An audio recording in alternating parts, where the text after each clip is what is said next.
Entrevista Venevisión. Líder en opinión. Por tu canal independiente, Venevisión. Muchísimas gracias por acompañarnos como siempre en Entrevista Venevisión. Ya estamos listos para iniciar nuestra conversación con el invitado del día de hoy, Roberto Picón, rector del Consejo Nacional Electoral, uno de los protagonistas de la jornada del día de ayer. Gracias por estar con nosotros en Entrevista Venevisión. Muy interesante será contar con sus análisis. Gracias, Endrina. Bueno, me voy a quitar el tapabocas un momento para poder conversar mejor.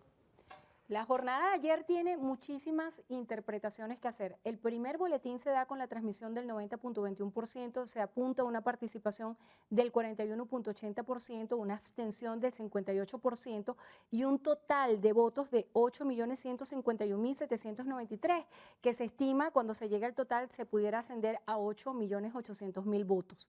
¿Qué lecturas tiene usted de la jornada del día de ayer? ¿Cuál es el balance? ¿Cuál es la interpretación? Bueno, el primer balance es que tenemos un aumento significativo de la participación de la población en el proceso electoral.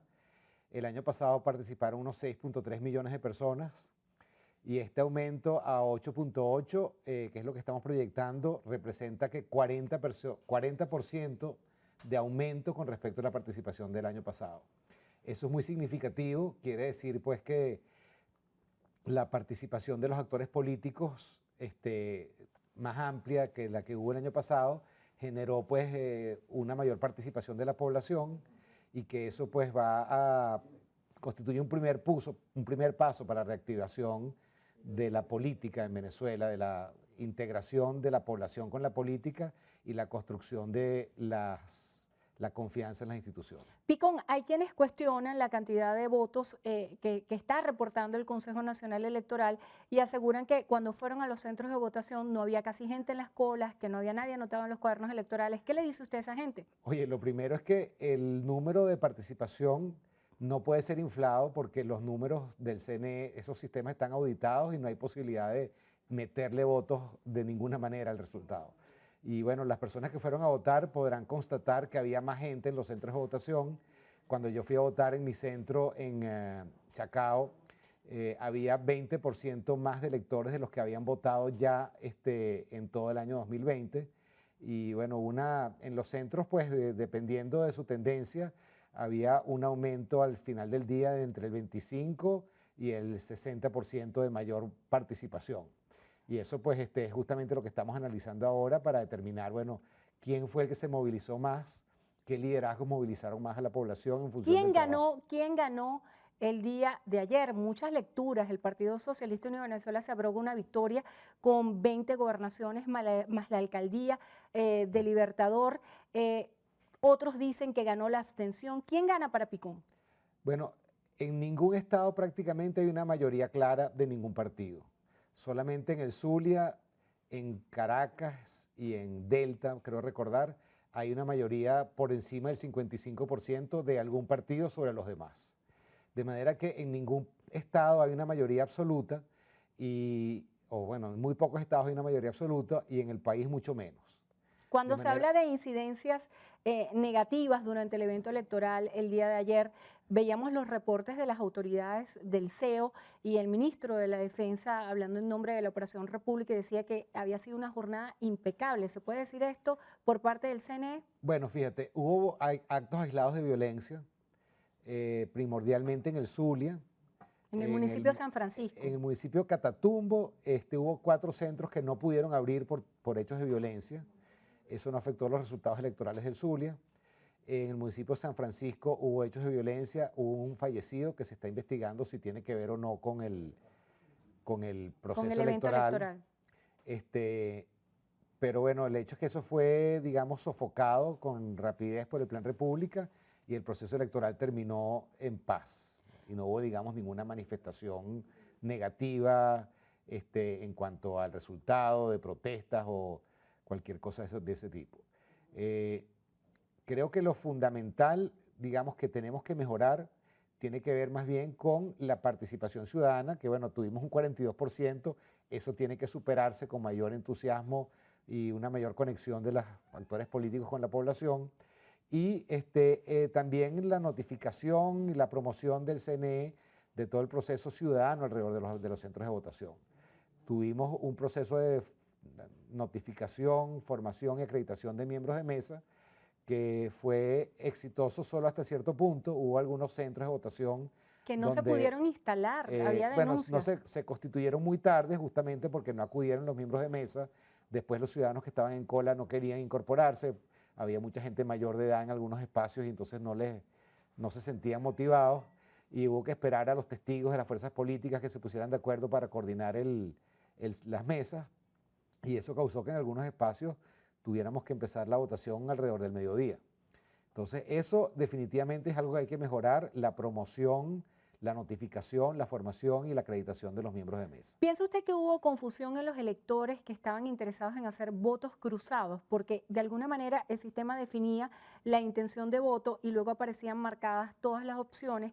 ¿Piensa usted que esto se debe optimizar para el futuro? Bueno, yo creo que se puede estudiar la experiencia de votación. El CNE dispuso un simulador para que la gente conociera cómo se podía ejercer el voto cruzado. En las ferias electorales. En las ferias electorales y en la página web del CNE había un simulador también.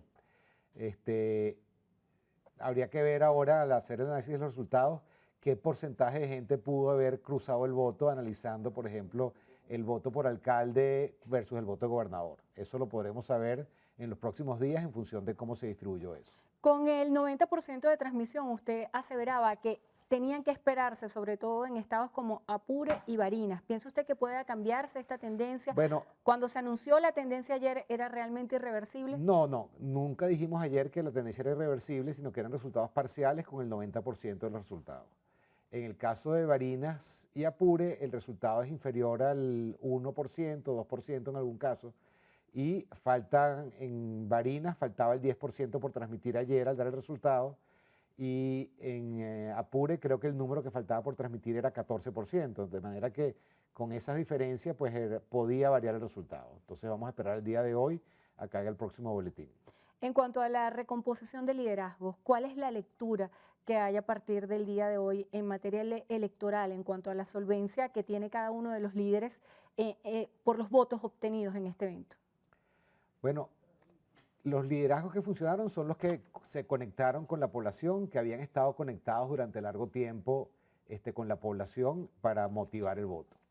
En ese sentido, digamos, hay un tema histórico que tuvo su efecto en algunos sitios donde ganó la oposición, y también hay un tema emergente en algunos otros liderazgos que quizás no ganaron, pero llegaron en un segundo lugar en sus espacios. Eso hay que analizarlo y producir una base, vamos a decir, objetiva desde donde trabajar la política ahora en adelante. Creo que todo el país tiene que reconectarse a la política.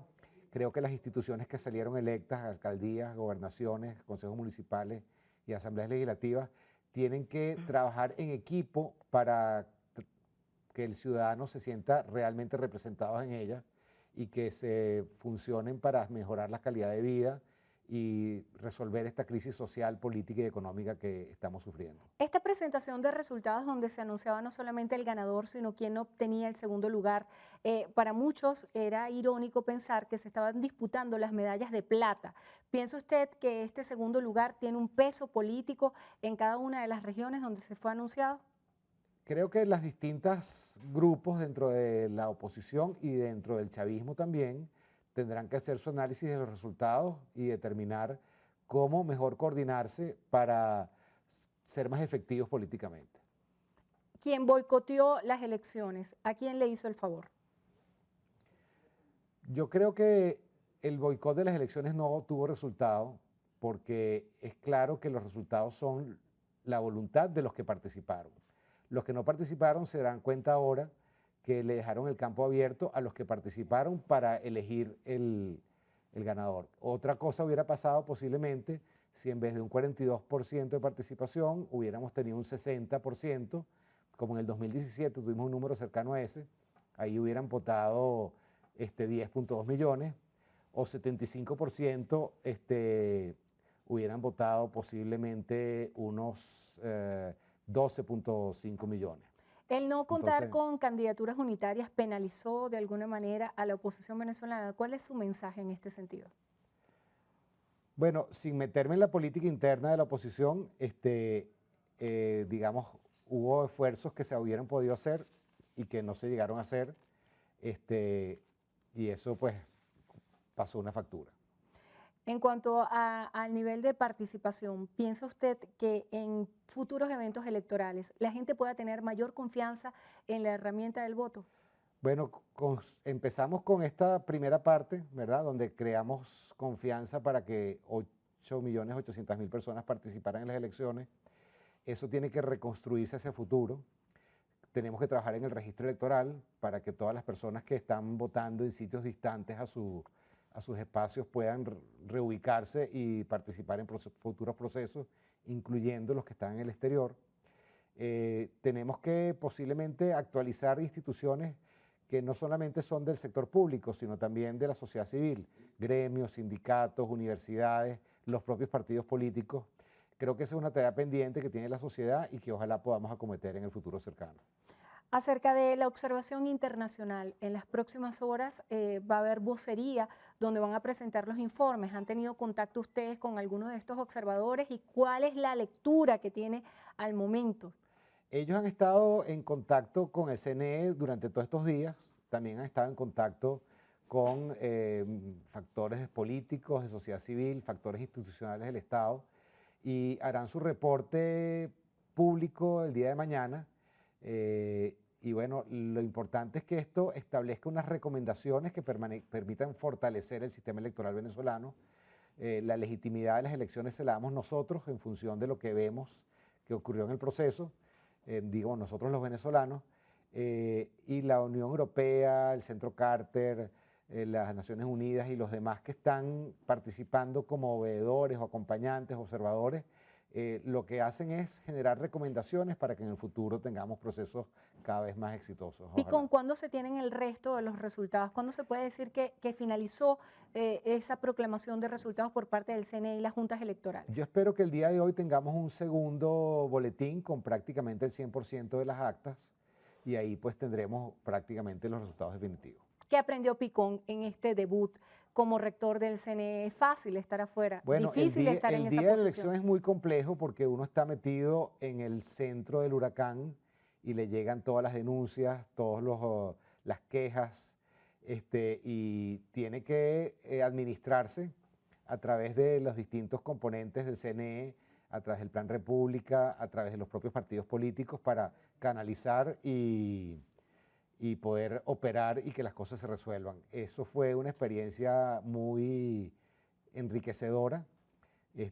Pudimos trabajar de cerca con el Plan República, con las distintas organizaciones regionales del CNE y los partidos políticos, y espero que podamos ser más eficientes en las próximas elecciones. Se ha hecho mucho énfasis en el reconocimiento de los resultados. ¿Qué le dice usted a quienes no confían en lo que sucedió el día de ayer y cantan fraude o que de alguna manera no tienen confianza en lo que sucedió el día de ayer en las elecciones? Lo primero es que los resultados son los que son. Nadie los puede manipular, nadie los puede inflar, nadie los puede alterar una vez que se deposita el voto por la opción que tenga cada elector.